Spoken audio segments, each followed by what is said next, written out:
सारा प्रणाम। सारा समय की इस खास चुनावी पेशकश दंगल में आपका स्वागत है। उत्तर प्रदेश में चुनावी बेला है और 403 विधानसभा वाले इस प्रदेश में चुनाव इसलिए और महत्वपूर्ण हो जाता है क्योंकि चुनावी पंडित कहते हैं कि दिल्ली तक पहुंचने का रास्ता उत्तर प्रदेश की सत्ता से जाता है। इस वक्त हम मौजूद हैं सीसामऊ की विधानसभा में, जहां 2012 से सपा की सीट पर इरफान सोलंकी विधायक हैं और हमारे साथ कुछ व्यापारी गण हैं यहाँ पर, जिनसे हम जानेंगे और बात करेंगे कि इस बार उनका क्या मन है कि कौन सी पार्टी, कौन सा नेता प्रदेश की कमान संभाले। हमारे साथ यहाँ मौजूद हैं, आप अपना नाम बताइए। मेरा नाम जसबीर दीवान है। मैं उत्तर प्रदेश उद्योग अखिल भारतीय उद्योग व्यापार मंडल का प्रदेश सचिव हूँ। दीवान जी, क्या लगता है इस बार की कौन सी पार्टी जो है सत्ता पर काबिज होगी और जो पहले की जो सरकार, जो मौजूदा सरकार है योगी जी की, उसने कैसा काम किया, उसके बारे में कुछ बताएं। मैं तो ये कहना चाहूँगा एक व्यापारी होने के नाते कि हमारे व्यापारी समाज को इस समय बहुत चोट पहुँची है। मैं ये चाहता हूँ जो भी सरकार हमारी, अब इस टाइम मैं दिल से बात करना चाहता हूँ कि परिवर्तन चाहती सरकार से आदमी, क्योंकि कोई भी चीज़ इस सरकार ने हम लोग को, व्यापारियों को नहीं दी है। हर जगह हम लोग को नुकसान पहुँचा है, व्यापारी हित का कोई कार्य नहीं हुआ है। हमारा इस विधानसभा के लिए भी अगर है तो हम लोग ने देखा है, जो भी हमारा विधायक यहाँ काम कर रहा था, हम लोग संतुष्ट हैं इस विधायक से। इन्होंने अच्छा कार्य किया, काम किया हमारा। एक भगदड़ सी मच गई है दल बदलने के लिए पार्टियों में, नेताओं में, और जो गठबंधन का समीकरण है वो भी देखने को मिल रहा है। इस पर आपका क्या विचार है? गठबंधन का ये है कि देखिए, गठबंधन जो भी हमारी इस सरकार के बीच में आना चाह रहा है, मैं यही कहना चाहूँगा कि इनको मजबूती से अगर आ रहे हैं तो आना चाहिए। और ये जो 5 साल में जो ये भगदड़ मची है, उसका रीज़न ये है कि इन्होंने कुछ भी नहीं मानी किसी अपनी, इन्होंने एक तरफा कार्य किया है, अपने विधायकों की भी नहीं मानी, इसलिए विधायक क्षुब्ध होकर बाहर निकल के आ रहे हैं। इरफान सोलंकी यहाँ विधायक हैं, 2 बार 2 सत्र पूरा कर रहे हैं वो, और सपा पर बहुत आरोप लगता है भ्रष्टाचार का, तो क्या कहना है आपका? मैं इस विधायक के लिए तो कह सकता हूं कि ऐसी कोई बात नहीं है। व्यापारियों ने, हम लोगों ने जो भी किया है, जो भी करवाया है इनसे, उन्होंने अपने बजट से ऊपर करके काम किया है। भ्रष्टाचारी मैं तो नहीं कहूँगा, इस काम इनका अच्छा है। इरफान सोलंकी यहाँ अच्छा काम कर रहे हैं। सर, आपका नाम क्या है? संजीव चौहान। संजीव जी, आप बताइए कि क्या लगता है आपको इस बार क्या मुद्दे जो व्यापारियों के हैं वो इस बार चुनाव में होंगे? आपका नाम क्या है? नवीन अग्रवाल। सर, मैं सबसे पहले तो ये चाहूँगा, व्यापारी इतना टैक्स देता है, उसके बाद भी व्यापारियों के लिए कोई भी गवर्नमेंट को सोचती नहीं है। कोई भी टैक्स देना हो तो व्यापारी दे रहा हो, उसके बाद आधा किलो दाल भी अगर देनी है तो व्यापारी के हित के बारे में सोचा नहीं जाता। अभी लेटेस्ट में ही, मैं होजरी उद्योग से बिलोंग करता हूँ, होजरी उद्योग 5% टैक्स हो, उसको 12% टैक्स करने की बात चल रही थी, लेकिन उसको नहीं किया गया।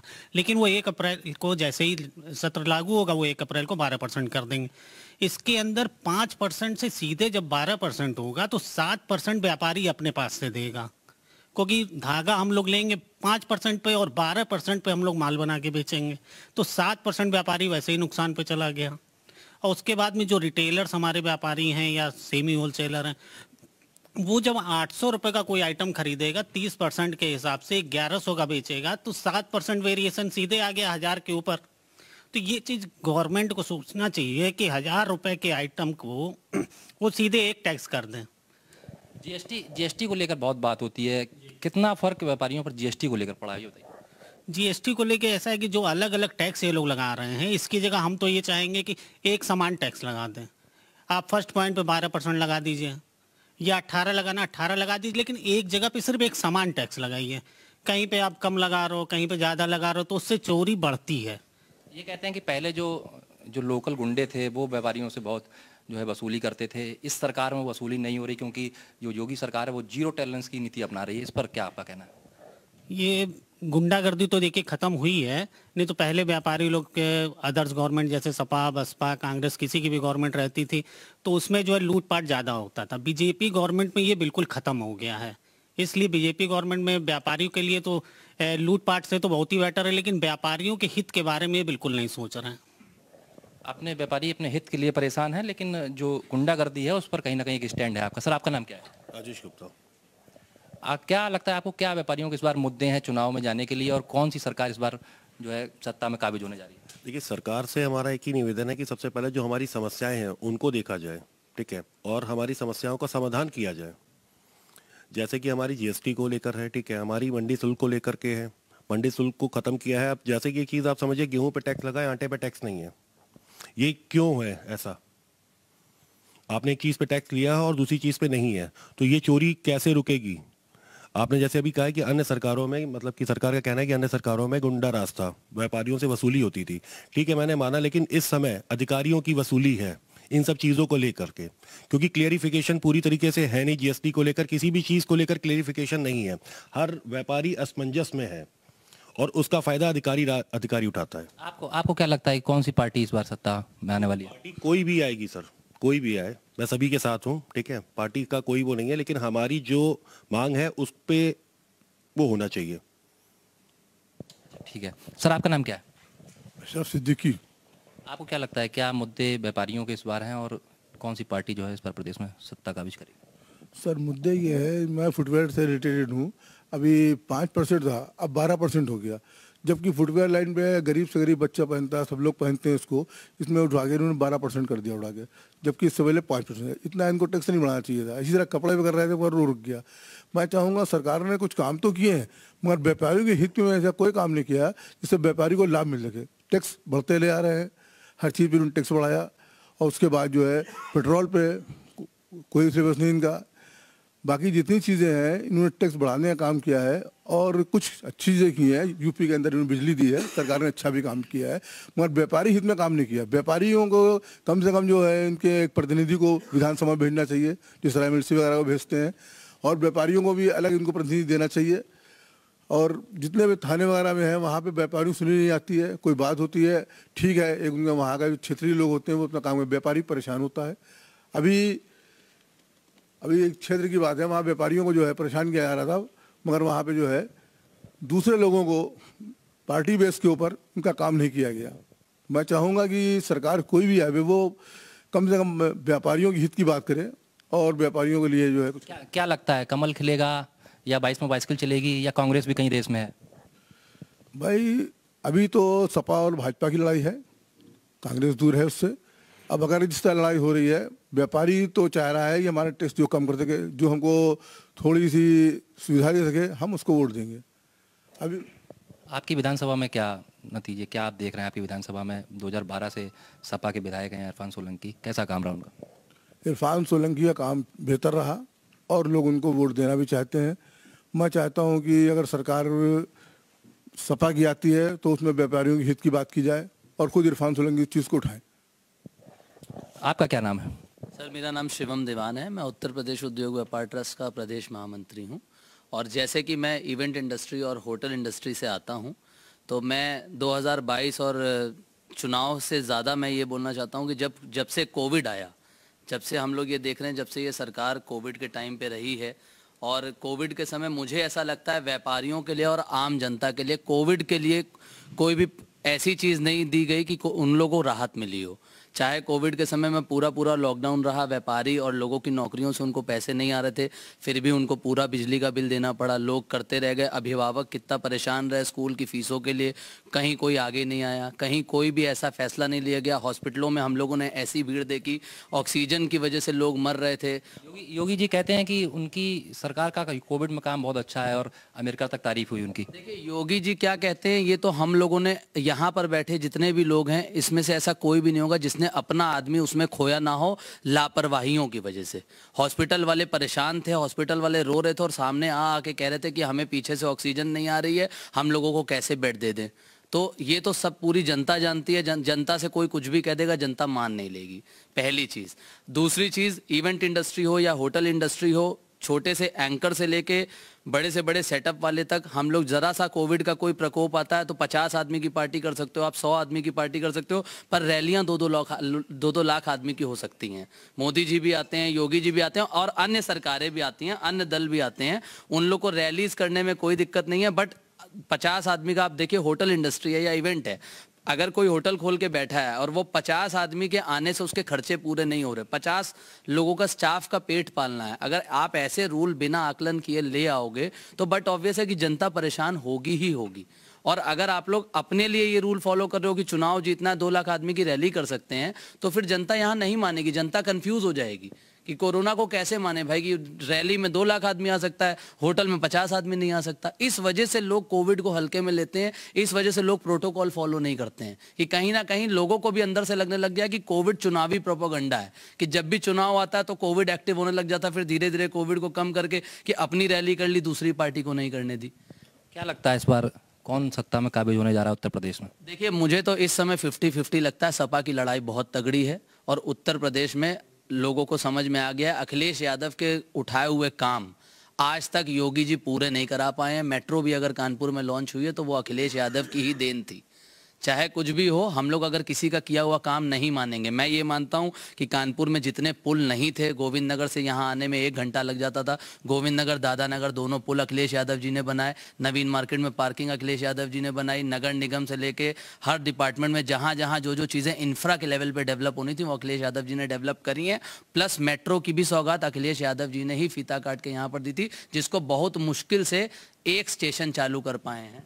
योगी सरकार कहती है कि काम अगर शुरू किया था तो खत्म क्यों नहीं किया, उनकी सरकार ने खत्म किया, वो ये दावा करते हैं। आपका नाम क्या है? मेरा नाम सनी जायसवाल है। मैं उत्तर प्रदेश उद्योग व्यापार ट्रस्ट का महामंत्री हूँ।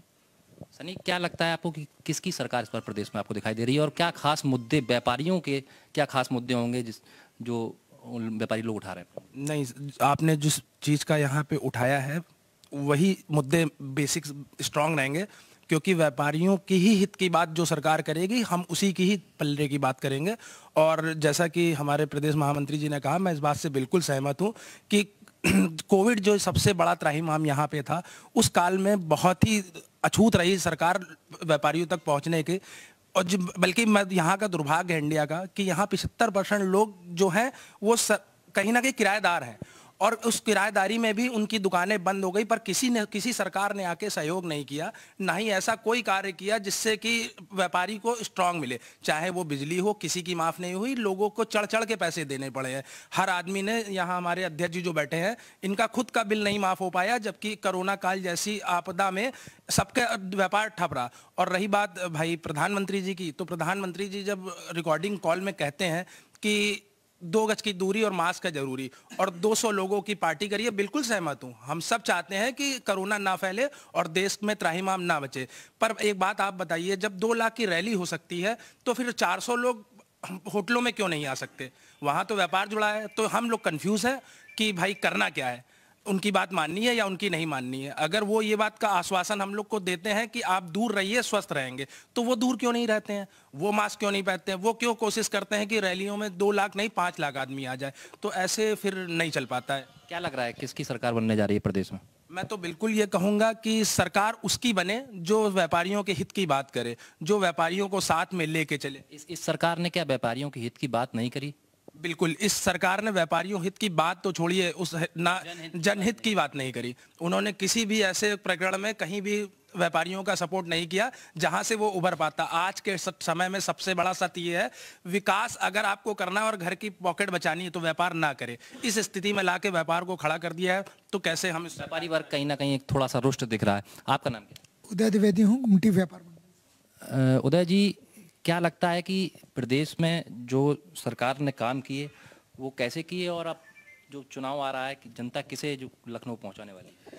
देखिए, जनता किसे लखनऊ पहुंचाने वाली है ये तो ना हम जानते ना आप जानते। जनता बहुत साइलेंट और समझदार है, पढ़ी लिखी है, उसे मालूम है कि जितनी सरकारें आई हैं किस सरकार ने काम किया किसने नहीं किया, उसको साइलेंट वोट करना है। और जो 10 मार्च को परिणाम आएंगे वो भी बहुत चौंकाने वाले आएंगे, जो हम लोगों ने कभी एक्सपेक्ट नहीं किए होंगे। आपको क्या लगता है कि आपकी राय क्या है कि कौन नेता जो है लखनऊ पे काबिज होने जा रहा है? ये एक, हम इस विषय में इतना कहना जानते हैं कि माननीय अखिलेश यादव जी जो है एक पढ़े लिखे वर्ग से हैं, एक समझदार, एक ईमानदार मुख्यमंत्री रहे हैं। तो मैं और मेरी जो यूथ जनरेशन है और जो व्यापारियों की भी जनरेशन है वो ये चाहती कि माननीय अखिलेश यादव जी इस बार 2022 की सत्ता में मुख्यमंत्री बने, उत्तर प्रदेश की कमान संभालें।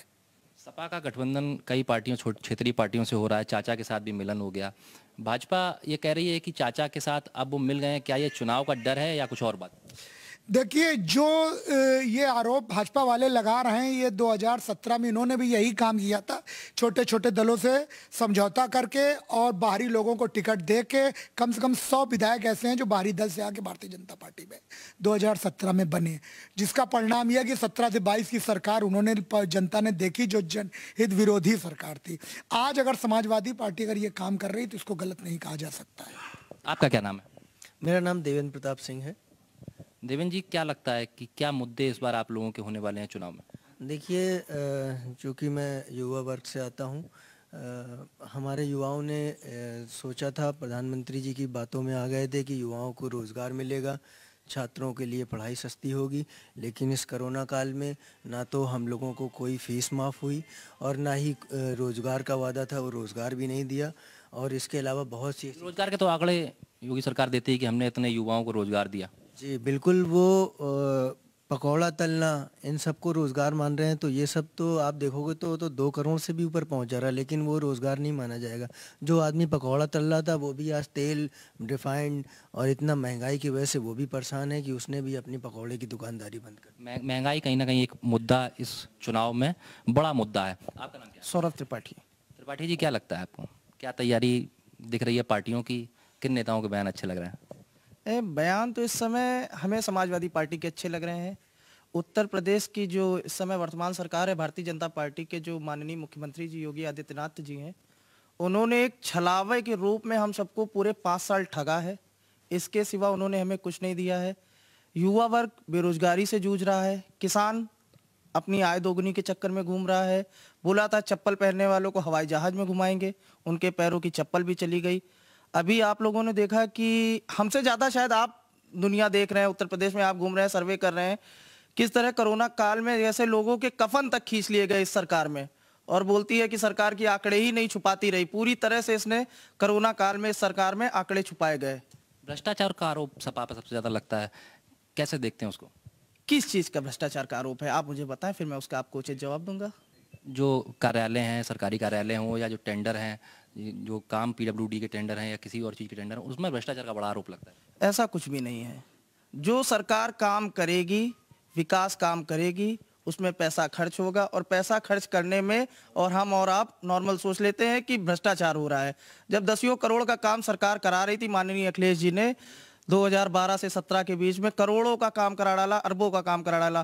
कानपुर मेट्रो अखिलेश जी की देन। आप देख लीजिए, कन्नौज में हमारी इंटरनेशनल वो गल्ला मंडी बन रही थी किसानों के लिए, उस पर रोक बढ़ गई 5 साल से। हमारे कानपुर में गंगा बैराज पर ट्रांस गंगा सिटी बन रही थी, उस पर रोक ले। दूसरों के फीते के काटने का काम सिर्फ योगी आदित्यनाथ जी ने किया है। ठीक है सर, आपका नाम क्या है? धीरू शुक्ला। धीरू जी, क्या लग रहा है आपको कि किसकी सरकार इस बार बनने जा रही है प्रदेश में? योगी जी ने ठीक काम किया है, बस गुंडागर्दी पे कंट्रोल हो गया, बाकी काम तो उन्होंने अच्छे ही किया है। और अगर अखिलेश जी अच्छा करते काम तो उनको क्यों हटा के बीजेपी की गवर्नमेंट आती। वर्तमान में जो काम कर रहे हैं वो अच्छा काम कर रहे हैं, लेकिन अब कोरोना काल के चक्कर में सब डिस्टर्ब हो गया। अब उसके लिए तो थोड़ा दुनिया डिस्टर्ब है, बड़े बड़े जो कंट्री हैं वो डिस्टर्ब हैं, तो इंडिया है। बड़े दावे करती है डबल इंजन की सरकार। कानपुर के लिए मेट्रो योगी जी कहते हैं हमने एक तय समय से पहले बना दी, लेकिन सपा वाले कहीं ना कहीं आरोप जरूर लगाते हैं। अब आरोप प्रत्यारोप तो ये तो चलते ही रहता है, पक्ष विपक्ष का काम ही यही आरोप लगाना। शिलान्यास कोई भी कराए, जो काम करेगा उसी का नाम होगा। शिलान्यास का पत्थर लगवाने को तो कोई भी लगवा सकता, करोड़ों पत्थर लगवा दिए, लेकिन जो काम करेगा उसी का नाम होगा। योगी जी सही काम कर रहे हैं। सबसे ज़्यादा गुंडा बदमाशी चोरी पर थोड़े से जो कुछ कार्य हैं अधिकारियों पर अंकुश लगाने वाले, वो भी लग जाएंगे। क्या लगता है कि योगी जी इस बार फिर से सरकार बना लेंगे, अपनी इतिहास दोहरा जाएगा? बिल्कुल बिल्कुल बनेगी उनकी सरकार। तो भागम भाग है, इसलिए कि दुकानें तमाम नेताओं की बंद हो रही हैं, इस चक्कर में वो भाग के इधर से उधर जा रहे हैं। व्यापारियों का क्या सोचना है? यहाँ सब व्यापारी लोग बैठे हुए समस्याएं हैं, तो निश्चित है उनकी आवाज़ जब योगी जी के साथ जाएगी तो निश्चित है इस बार वो समस्याएं दूर होंगी। भ्रष्टाचार या हो या अपराधियों पे जो लगाम लगाने का तरीका है वो कहीं ना कहीं लोगों को बहुत पसंद है योगी सरकार। सर, आपका नाम क्या है? विनय मल्होत्रा। विनय जी, क्या लगता है आपको, क्या देख रहे हैं इस बार प्रदेश में? सर, जो भी वादे हैं वो पूरे तो नहीं है। बिजनेसमैन बहुत ज़्यादा आहत है इस सरकार में, और बेरोजगारी और महंगाई की बहुत मार है। भले कोई कहे ना कहे, जो मध्यम वर्ग है उनके बच्चों की फीसें, बिजली का बिल, कहीं से भी कोई राहत नहीं मिली किसी को। इससे जनता बहुत क्षुब्ध है। किसे देख रहे हैं इस बार सरकार में? 2022 में? कोई कुछ कहा नहीं जा सकता, बदलाव हो भी सकता है, जो भी है अभी कुछ कहा नहीं जा सकता इस बारे में। तमाम नेता वादे कर रहे हैं, लेकिन जनता की क्या राय है ये हम आपको दिखा रहे हैं। व्यापारियों की क्या राय है? आपका क्या नाम है? राहुल सिंह। क्या लगता है आपको प्रदेश में इस बार किसकी सरकार बनने वाली है और क्या मुद्दे जो हैं आपके वोट से ही पता चल जाएगा कौन जीतेगा कौन नहीं जीतेगा। आपको क्या लगता है? हम इतना ही कह सकते हैं कि 50-50 है कि साइकिल आएगी या कमल आएगी, इसके लिए अभी कोई बात नहीं कर सकते। अभी जो सरकार है योगी आदित्यनाथ की, उसका कैसा काम रहा है? काम उनका भी ठीक है, लेकिन जैसे भाइयों ने बोला है कि वो दूसरे का फीता काट रहे हैं, तो वे बात सकते हैं। फीता काट रही है योगी सरकार। सर, आपका नाम क्या है? मनमोहन सिंह। आप क्या लगता है प्रदेश में क्या देख रहे हैं आप? प्रदेश में ये देख रहे हैं कि बाकी काम तो योगी जी ने बहुत करवाए हैं। मेट्रो भी चलवाई है, भले ही वो पहले से चल रही प्लान था, टाइम लगा है इसमें बनने में, इन्होंने बहुत जल्दी चालू करवाई है, पुल बनवाए हैं, लेकिन दुकानदारों के लिए कुछ भी नहीं किया। दुकानदार की ये पोजीशन है कि बिल्कुल मार्केट में सुबह दुकान को खोलता है, शाम को खाली चल जाता है, इक्का दुक्का गाहक को आता है, उसके लिए उन्होंने कुछ भी नहीं किया। जो वर्कर को तनख्वाह देनी होती है वो भी कई दुकानदार नहीं निकाल पाते हैं। व्यापार पर कहीं ना कहीं कोरोना का भी एक असर देखने को मिला है और फिर से कोरोना बढ़ रहा है। लेकिन कोरोना में भी कई लोग दुकानदार जो मान लो किराए पर रह रहे हैं, उनके ये पोजीशन से दुकान किराया भी नहीं निकाल पाते थे, लेकिन उन्होंने पहले तो सब वादे किए कि टीचरों को भी तनख्वाह मिलेगी और उनको छूट भी मिलेगी जो पढ़ाते हैं बच्चों को, व्यापारियों को के साथ भी वर्करों को मिलेगी, उनको छूट दी जाएगी, लेकिन हुआ कुछ भी नहीं। सरकार ने ऐसा कुछ नहीं किया कि कोई ऐसी सहूलियत दें जिससे वर्कर को भी कुछ। किसकी सरकार बनते हुए देख रहे हैं मनमोहन जी आप? सरकार तो जिसकी बने वो काम करे वही सरकार बननी चाहिए, लेकिन पब्लिक का व्यू है कि कुछ चेंज हो, चेंज होगा तभी कुछ होगा। एक बदलाव के मूड में आप कह रहे हैं कि जनता देख रही है। सर, आपका नाम क्या है? मन्नी मेहता। मन्नी जी, क्या देख रहे हैं प्रदेश में?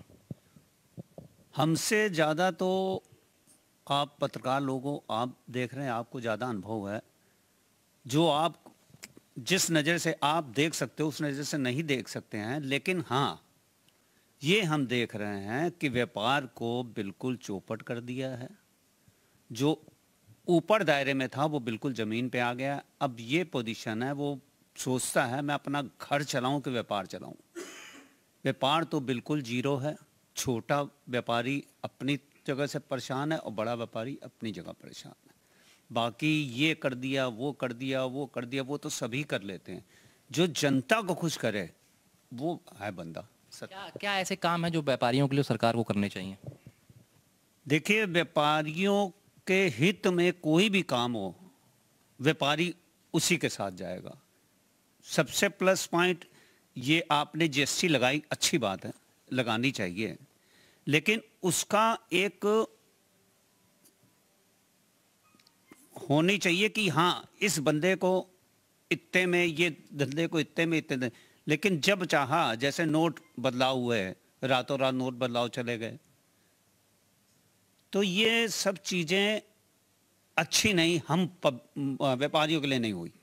व्यापारी हर तरफ से मरा है इस समय। इन्होंने मनमोहन जी ने जो बात कही बिल्कुल सत्य कही, जसबीर दीवान ने जो बात कही सत्य कही कि व्यापार भी जब तक कमाएगा नहीं तो खाएगा क्या।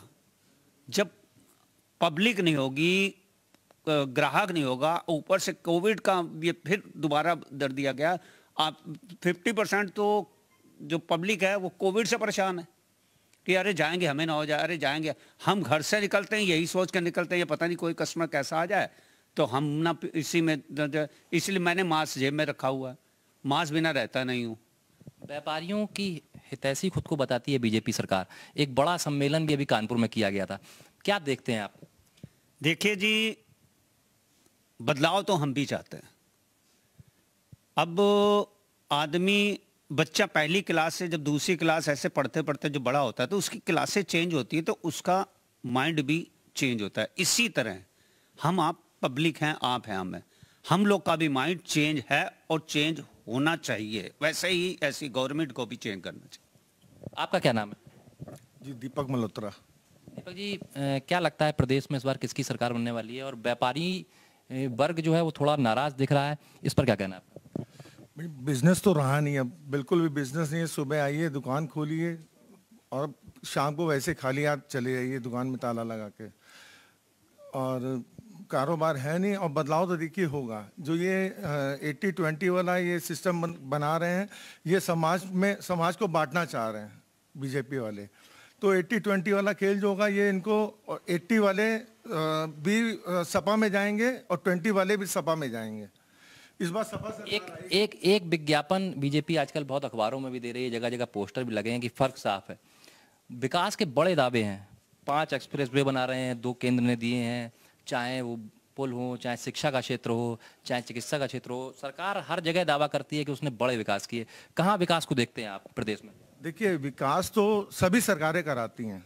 ये जैसे जैसे समय आता जाएगा, आगे आगे विकास होता जाएगा। ये नहीं कह सकते कि सपा ने नहीं किया या बसपा ने नहीं किया 2007 में या 2017 में योगी जी ने नहीं किया। विकास तो समय से चलता रहेगा, पैसा आता रहेगा गवर्नमेंट के पास, तो वो अपने हिसाब से विकास करती रहेंगी। लेकिन जो व्यापारियों के लिए ये बात नहीं कर रहा है, जो सरकार व्यापारी के लिए नहीं सोच रही है, व्यापारी परेशान है, इस समय इतना दुखी है, मैं बयान नहीं कर सकता हूँ क्या हालात हैं। हम लोग के साथ 4-4 वर्कर जुड़े हुए हैं, वो ऐसे वर्क से आते हैं कि जिनको हम लोग निकालने से भी डरते हैं। कहीं वो कहते हैं कि भैया इस बार अगर कोरोना लग गया, कोरोना में अगर लॉकडाउन लग गया तो हम लोग सल्फास खा के मर जाएंगे, हम लोग के बच्चे हम लोग कैसे चलाएंगे? हम अपना पेट काट के अपने जेब से, अपने बैंक बैलेंस से निकाल के उनको तनख्वाह देते हैं, हम लोग कैसे चल रहे हैं? हम लोग भ्रष्टाचार एक बड़ा आरोप है। वो कहते हैं कि सैफई परिवार के ऊपर भी आय से दोगुनी ज्यादा है कि जो मुकदमा था वो दर्ज हुआ। दावा करती है सरकार कि उनकी सरकार में भ्रष्टाचार नहीं हो रहा है। देखिए, भ्रष्टाचार सब सरकारों में होता है, और अगर ये सपा पे लगा रहे हैं इल्जाम, इन्होंने 2 चीज़ों पे कहा कि इन्होंने भ्रष्टाचार किया है। गोमती रिवर फ्रंट और उस पर कहा इन्होंने एक्सप्रेसवे आगरा वाला जो बना। 5 साल से योगी जी की सरकार है, इन्होंने क्यों इनको ऊपर केस नहीं किया या साबित क्यों नहीं कर पाए ये लोग कि अखिलेश जी ने भ्रष्टाचार किया? भ्रष्टाचार तो किसी ने नहीं किया, वो नीट एंड क्लीन घूम रहे हैं और पढ़े लिखे हैं। डिम्पल यादव जी भी और अखिलेश जी भी पढ़ा लिखा। हमको मुख्यमंत्री चाहिए, हमें जातवाद में बांटने वाला मुख्यमंत्री नहीं चाहिए बिल्कुल भी, जो आपसी भाईचारे में मतभेद पैदा करे। आज यही हो रहा है, मतभेद इतने पैदा हो रहे हैं भाईचारा में, मतलब फर्क आ रहा है, आदमी एक दूसरे को नफरत की निगाह से देख रहा। तो हम लोग को यूपी में पूरा बदलाव चाहिए। अब 50-50 नहीं, 70 और 30 का गेम हो गया। 70% सपा और 30% बीजेपी। मेरा तो आंकलन है 100 के नीचे बीजेपी पैक हो जाएगी। 100 सीटें नहीं। राजनीति का ऊंट किस करवट बैठेगा, 10 मार्च को ये क्लियर हो जाएगा। व्यापारी वर्ग जो है वो कहीं ना कहीं नाराज नजर आ रहा है और एक बदलाव की मांग कर रहा है। कानपुर से कैमरा पर्सन प्रमोद त्रिपाठी के साथ हर्ष पांडे, सारा समय।